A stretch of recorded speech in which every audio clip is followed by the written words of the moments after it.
We are talking about how you can live life by your professional design, how you can release your genius on the face of the planet. And this, ladies and gentlemen, is how you get paid to do what you are made to do. It's how you are able to give less effort and get more results. It's how you're able to find your zone of genius and live from it. This is a part of our 10P program, right? The 10 P's of the professional.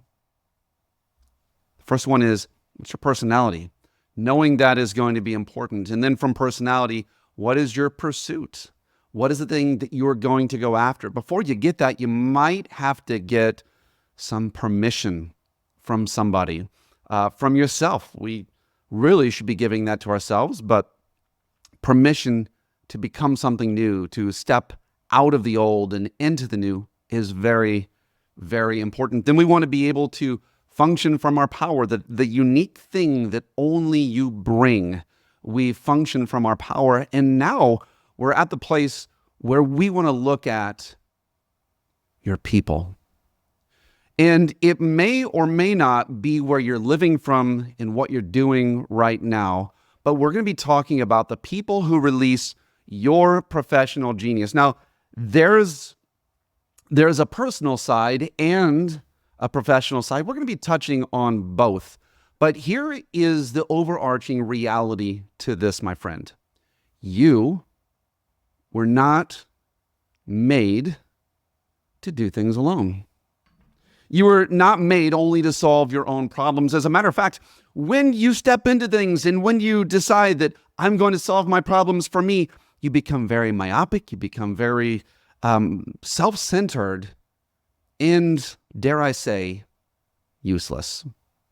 A professional grows in profit, and the reason we grow in profit is because we are useful to someone. If you haven't identified your someone, then you're going to be trying to be useful to everyone. And in fact, that is one of the most dangerous traps that we can find as a professional, is we try to be useful to everyone. Now, that would be like me trying to build an amazing, I don't know, whatever it is that guys build. I don't really build. But if I were trying to build something and I only had a screwdriver, that's the way that most professionals and entrepreneurs actually step into this thing called life. And we never ask ourselves this question. And so that's what we'll be doing today. We're going to be going through, who is it that makes you come alive? Who is it that activates your genius? Because, my friend, you are not alone and I am not alone. And here's the deal. None of us is going to get to where we're going by ourselves. We all must have others, the right others, to activate us. Inside of this are chemicals. I don't really know what the fluorescent bioluminescent chemicals are that are in here, but I do know that they're separated. Separated, it's just very normal. This is where most of us actually live the majority of our lives. The quote that is coming to my mind is that the mass of men lead lives of quiet desperation, and they go to the grave with their song still in them. Guess what? One of the reasons we go to the grave with our song still in us is because we have not been activated. Activation doesn't just require you to go to a cave or to a mountain and chant. It requires you to find the other chemicals that will light you up. And that is people.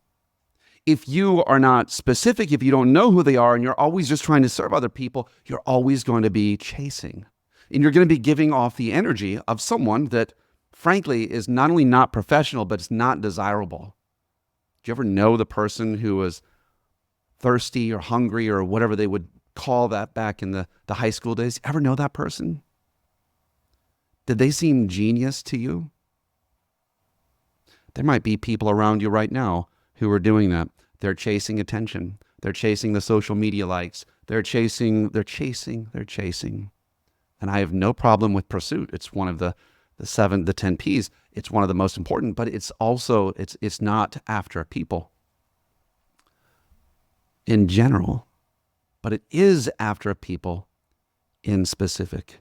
Do you want proof of how a person can actually activate a strength that's inside of you? I want you to think about the stories. You may have heard this. A mother in a situation, and I've heard this, and this has been verified, validated in multiple cases, multiple ways. A car rolls back on her infant, toddler child, and out of nowhere, this woman is able to summon strength to move a car that she should not be able to move, to rescue and to free her baby.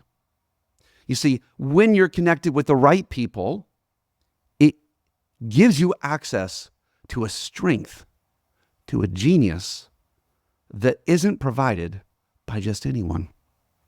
So we have to know who are the right people. Well, why not just anyone? Well, let me take you to the story of this guy. In 1895, it was really a boom in the world of technology. And there was a gentleman who he really thought that he could take things a little bit farther. As a matter of fact, he found a way that would eventually win him the Nobel Peace Prize. His name was Guglielmo Marconi. Guglielmo Marconi, he discovered a way that he could get sound to travel without using wires. Hey, I can, and he did it. He started this experiment, and from one side of his house to another, he was able to transmit a message. This guy.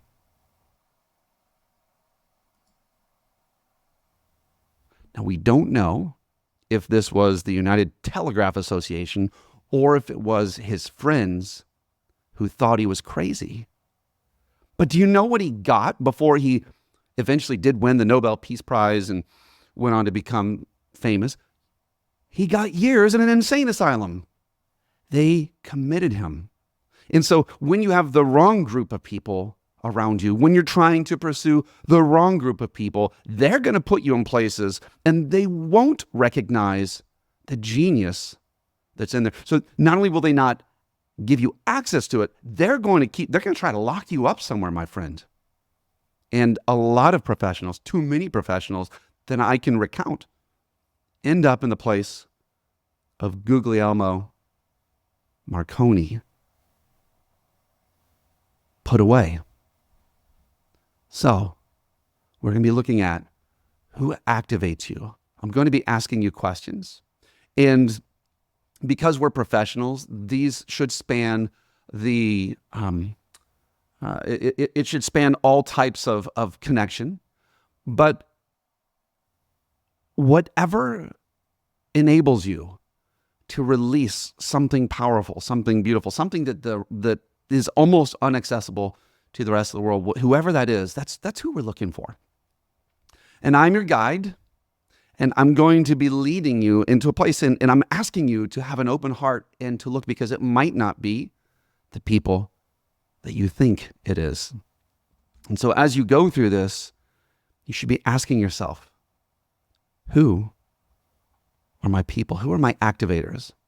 Now, I will tell you, first off, there will be two groups that we're going to look at. There are the people who we serve, and then there will be the people who we tribe with, like our tribe, like our group. Those are the two main areas, because from those comes that activation. The tribe, these are the people who have thoughts and who have ideas and who have beliefs, and doesn't matter who you are, you're going to look like the people that you hang around. It's a famous quote. You will be the average of the 5 people you hang out with, and that's with income, that's with intelligence, that's with belief, that's with all kinds of things.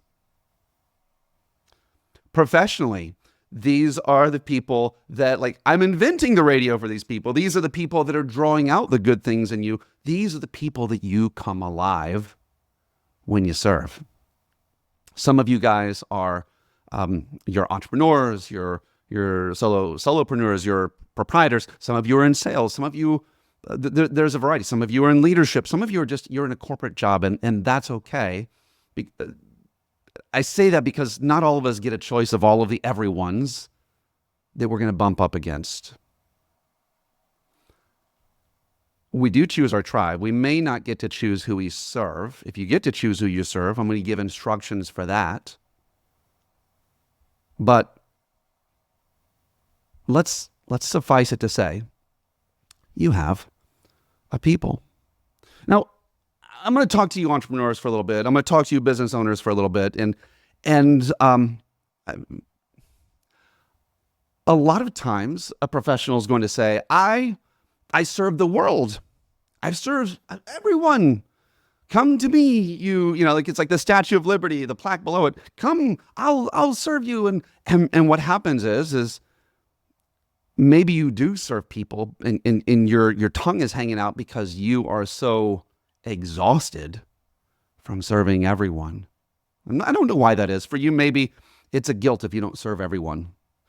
Maybe it's a fear that I won't have if I don't serve everyone. And I'm not saying that there's not an element to that. But for the professional, there's a choice. Go get a professional suit made for you. The person probably isn't going to also cobble your shoes. That's a different person. We are specialists, and the more specialized we can be in what we do, the more that gift is activated. So if you think you're here for everyone, I want you to consider the story of one man, Jesus. And he wasn't here to serve the world. You think he was, but he wasn't. He didn't come here to save the world, even though he did. He didn't. He actually said, I've only come for the lost sheep of Israel.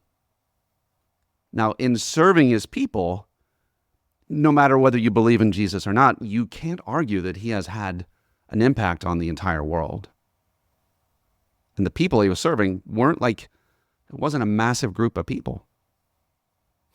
I would ask you this: who are the people that you are here for? And if you committed to them, can we believe that the big impact that you want to have can start by you walking through a small door and saying, I am best at helping these people? For you younger people, if you're brand new to business, go serve everyone. Hustle till you get the muscle. You don't know who you like. You don't know who you're meant for. You don't know who you're best for. So in the beginning of any professional's growth, like when you're in your 20s, use all that energy to go serve as many people as possible. When you hit your 30s, your 40s, your 50s, 60s, like when you're in those ranges, you should know. You should have done enough so that you know what works.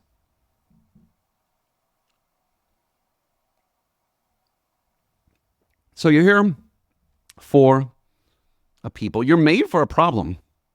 And the question that I'm asking you, looking at my notes here, is what's the problem and the people that activate you, right?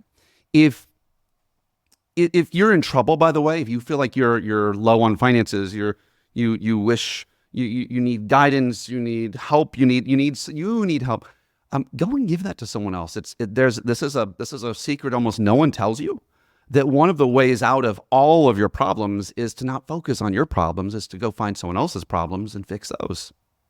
It's amazing what will happen to you, professional. You are not for everyone. So we will be talking about, by the way, an old recipe and a new recipe. The old one is you looking at what's always worked, and then the new one is going to be what's the remix for that. Your people, they have a place, they have a belief, and they have problems. That's the common thing for all people. And let's start with the problems. Problems you meant to solve. If you're in mortgage, what do you do? Well, I do loans for clients. Okay, but what do you uniquely do? Well, I help people who are veterans to walk through the difficulty of all of the programs that are being thrown at them. Okay, so now we're getting closer to hear how your people have a title. They look a certain way. They have an identity. Walt Disney, back when he opened up Disneyland, it was his direction that inspired the crew to say, we can advertise to everyone, or we could go after a specific audience. And they decided to go after Dick and Jane. And Dick and Jane, well, Dick was a professional and Jane was a stay-at-home mom. They had 3 children. They lived in suburban America. And they went and asked all of the questions of not only what's their age, what's their race, what's their beliefs. Oh, these seem like really bad things. I can't be, I have to be inclusive. Well, okay. I'm not against including others, but the professional understands the match that he or she was made for. And Disney went even deeper. What are the magazines they read? What are the meals they eat? What are the routines they have? What's important? What are they afraid of? And so oftentimes when I work with people who are trying to sell a product, we go through a process, and I'll link it here afterwards. We go through a process of identifying your ideal client avatar. Very important. Did you know that exists in regular life as well? We'll get there in a minute. So knowing the person is beautiful. Knowing their problems, knowing their fears, that's even more. Can you complete their sentences? There are some people, if you go to a concert, I don't know what your favorite band is, but you'll go and they'll be strumming the guitar and they'll sing the song and then they'll point to you, the audience, and what do? You sing part of the verse. Why? Because there's a connection that's already been made. Who are the people whose sentences you can finish? One key way of finding that is you might want to look at yourself 3 or 4 or 5 years ago. Look back at yourself at a place where you were in trouble, and that might be your people. But if I choose these people, Donnie, what happens if I choose the wrong people? Listen, you can change people. You can change. It's okay. But you've got to pick. The more specific, the more terrific. Your people have an identity. They have a problem. What's their problem? I want to get from here to here. Okay. And your job is to say, I want to help these people either get out of this pain or get into this pleasure. I want to give, I want to deliver you from burning up on the stove, or I want to bring you to a beautiful marriage or to a great investment property. What is the thing you want to deliver people to and from? We're getting into a little bit of the problem you were made to solve, and that's okay. All of this stuff really connects together. But remember, there's a people that activate your genius. Your people have a belief. They have a belief. Maybe it's how they believe in religion. Maybe it's what they believe about family. I love that when we see and understand that we connect with people who have the same belief system, we really can embrace what Mahatma Gandhi said when he said, "My life is my teaching." And so now we don't have to be afraid to share who we are, because our people kind of get us and you get them. And it's a real interesting thing that when you are around people who believe the same thing as you believe, there's a sense of safety. Anytime you're trying to influence others, what's the number one thing that stops them from being influenced? They don't trust you. How do we get past that? We do that by matching with their beliefs, or we match with people who believe the same as what we do. This isn't always applicable, but go to another country. Go to another country and find some expats there. Find someone who speaks, they're from America and they're there. Don't you feel like you already know them? You want to hang out with them? You're curious about them? Why is that? It's because we may not be the same on all things, but we believe some of these things, and we hold some of that in common. So your people have an identity, they have a problem, they have a belief. If you are trying to twist yourself into something that is trying to convince people that that's just like me, I have the same beliefs and the same, if you're trying to, if what you have is not real, people sense fake. And so even though there are some people who might do a deal with you, if you are tempted to make yourself in their image and chase them, you're going to give that the energy that pushes away any type of influence. Recruiting, sales, growth, opportunity, anything. You, my friend, are a professional. And a professional gets to believe what they believe. You get to believe what you say. And who cares? That's the liberty that you were brought into. And your people, this is a big one right here. Your people have a place. Okay? If you were looking for someone who, let's just say you were younger, or maybe you're at your age, I don't know, and you wanted to find a spouse. You wanted to fall in love. Where are your people? Are your people in a bar? Are they on a golf course? Are they at church? Are they at a business convention?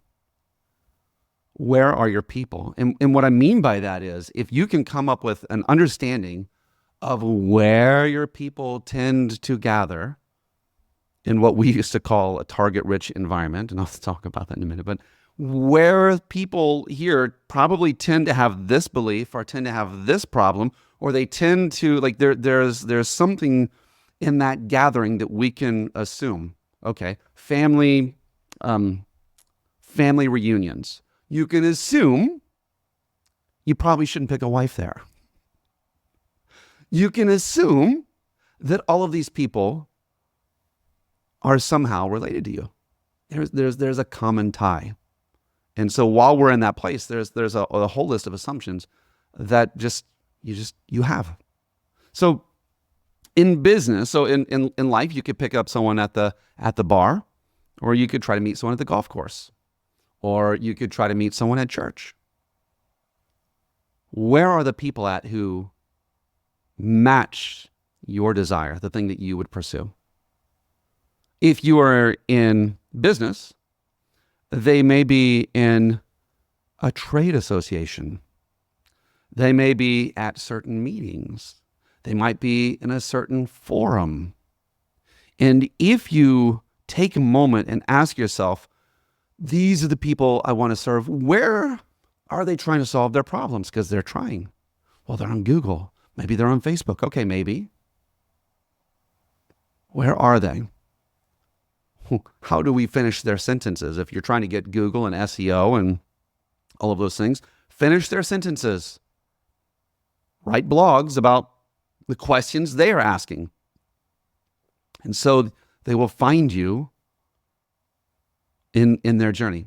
None of us gets to where we're going alone. And maybe they're looking for help. Maybe they're not. So knowing the place where your people are, I actually wanted to share something. This is funny. I saw this as I was scrolling today. Let's see if I can do this.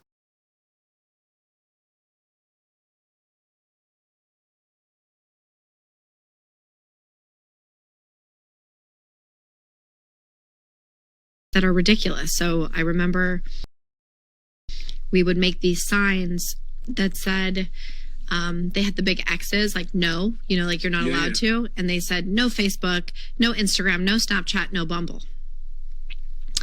This was like week 3 of Bumble or something, some ridiculous early, maybe first year, I can't remember at this point. And we would post those all over the universities. So there was this association where it was like, wait, I can't do the things I really want to do. I want to sit in class in Snapchat. I want to sit in class in Instagram. What the hell is Bumble? And so we were essentially seeding this psychological curiosity. Yeah.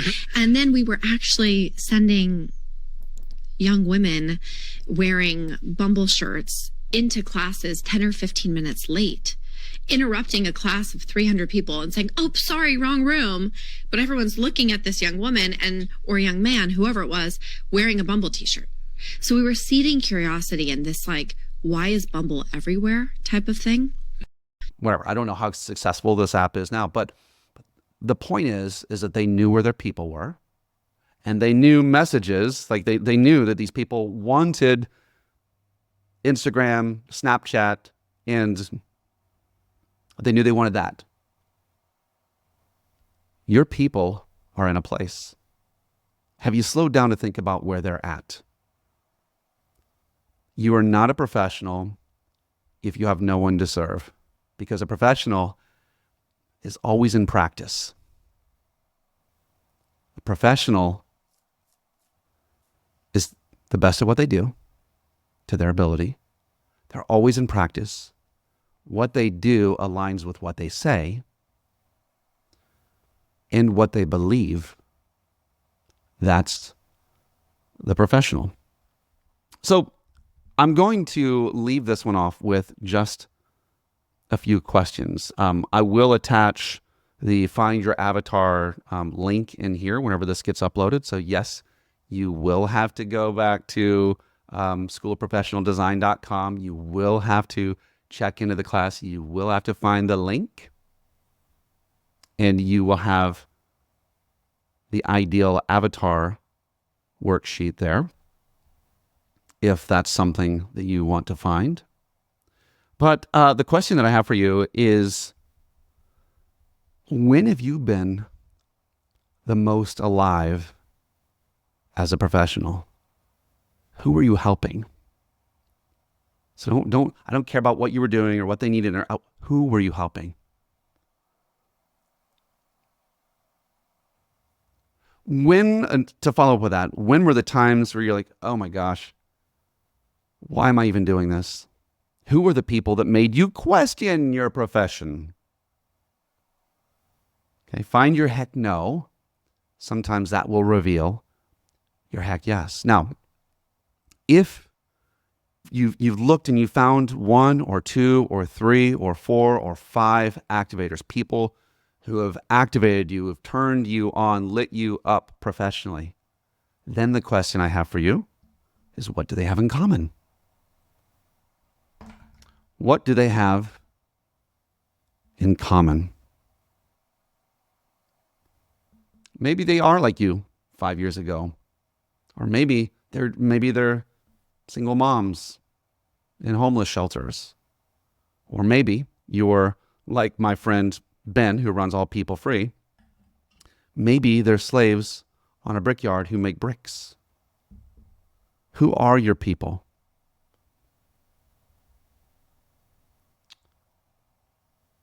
How can you get more of that? How can you get less of the yuck, more of the yeah, the heck yeah? How can you get more of that? So I want you to look back and say, well, this is what they have in common. How can I get more of that? I want to find more people like this.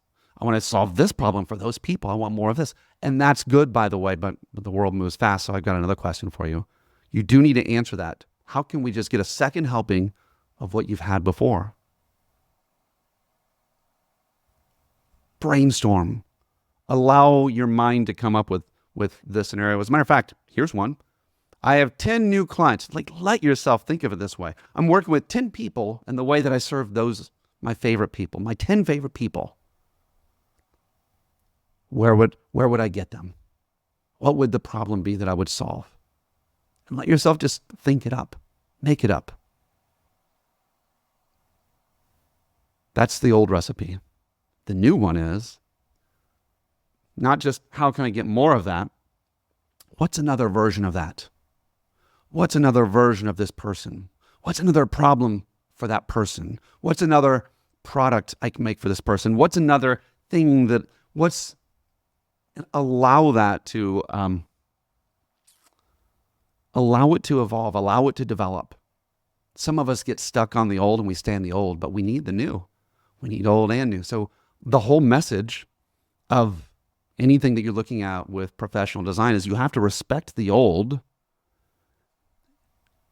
and develop into the new. So what are the new options that are available to you now? Well, what do you mean new? Well, I mean, there's so many things that have changed. We have ChatGPT, for crying out loud. We have different financial situations in the world right now. We have different groups of millennials need things. Gen Xers, like there are new needs happening all the time, new developments all the time. And when you look there, you will find opportunity that greets you and activates you. Find your people. Find the ones who release your genius, and find the problem you were meant to solve. Find your people, find your problem. Apply yourself diligently to that. And watch as it puts you in practice and connects you and makes you come alive. And it gets you into the place where you don't have to quit, because it's like your favorite snack, because what you're doing is what you're meant to do. And who you're serving is who you were meant to serve. It's like being like a guitar in tune. You're in tune. And watch how simple and sometimes easy things become. Watch how things come to you when you know your people and when you serve your people.